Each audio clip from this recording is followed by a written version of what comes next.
முதல்வர் விஜய் பதவியேற்ற போது அவருடன் சேர்த்து 9 அமைச்சர்கள் பதவியேற்றனர். ஆனால் அவர்களுக்கு எந்தெந்த துறைகள் என்று ஒதுக்கப்படாமல் இருந்தன. தற்போது அது பற்றிய அறிக்கை கவர்னர் அலுவலகத்திலிருந்து வெளியிடப்பட்டுள்ளது. முதல்வர் விஜய் பொது நிர்வாகம், IAS, IPS, IFS, மாவட்ட வருவாய் அலுவலர்கள், போலீஸ், உள்துறை, சிறப்பு திட்ட அமலாக்கம், மகளிர் நலன், இளைஞர் நலன், குழந்தைகள் நலன், முதியோர் மாற்றுத்திறனாளிகள் நலன், நகராட்சி நிர்வாகம், குடிநீர் நீர் விநியோகம் போன்ற துறைகளை தன்வசம் வைத்துள்ளார். என். ஆனந்த் அவர்களுக்கு ஊரக வளர்ச்சித்துறை, பஞ்சாயத்துகள், பஞ்சாயத்து யூனியன், வறுமை ஒழிப்பு திட்டம், பாசன திட்டத்துறை ஒதுக்கப்பட்டுள்ளது.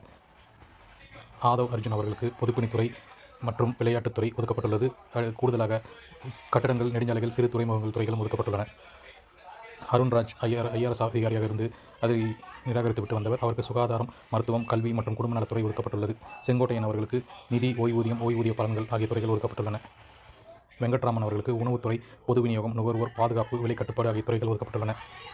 நிர்மல்குமார் அவர்களுக்கு மின்சாரம், மரபுசாரா எரிசக்தி, சட்டம், நீதிமன்றம், சிறைச்சாலை, லஞ்ச ஒழிப்பு, சட்டசபை, கவர்னர் மாளிகை, தேர்தல், பாஸ்போர்ட் போன்ற துறைகள் ஒதுக்கப்பட்டுள்ளன.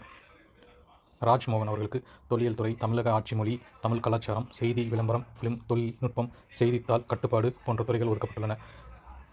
அதுபோக பள்ளி கல்வித்துறையும் ராஜ்மோகன் அவர்களுக்கு ஒதுக்கப்பட்டுள்ளது. TK பிரபு அவர்களுக்கு சுரங்கம் மற்றும் கனிம வளத்துறை ஒதுக்கப்பட்டுள்ளது. கீர்த்தனா அவர்களுக்கு தொழில்துறை ஒதுக்கப்பட்டுள்ளது.